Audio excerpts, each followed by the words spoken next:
Assalamu алейкум мекендештер. Машалла, мынандай болгон ярышка издегендер барбы? Балдары менен буларчы.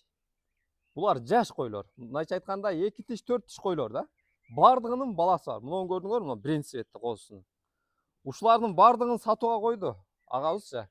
Адрес Манас шаарында болуп калат. Доставка уюштуруп беребиз деди. Могу көргүлө мына. Сонун болгон козулары менен арашан койлор, мына начинающийлер алып бакса болот. Баасын 53 миңден койду эне балагачы. Мына ушуга алып, bundan кийинки кубутка дагы жакшы кочкорлорду коюп туруп алса болот да. Ошон үчүн өтө кымбат койлорго шашып албастанчы туугандар. Жаңы баштагандар мына ушундай токтуларды алып деле жакшы кочкор койсоңор жакшы төл берет да, Кудай кааласа.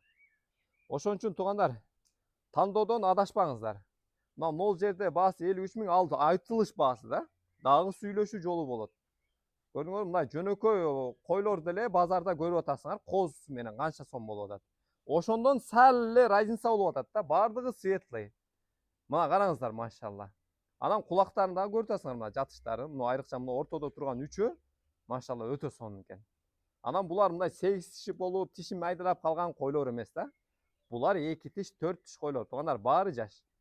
Андыктан биз калтырган номерлерге байланышка чыгып, ушу койлорду алам дегендер болсо, сразу жетишип калгыла туугандар. 53 миң сомдон баасы. Адрес Манас шаарында доставкалары уюштурулуп берилет. Бул жерде туугандар, көрүп атасыңар, баардык койлордун балдары бар, эгиз козулар дагы бар экен. Бул жерде эгиз туугандар дагы бар экен да. Машалла. Козулар болсо данактай болуп чоңоюп калыптыр. Анда чалыңыздар туугандар.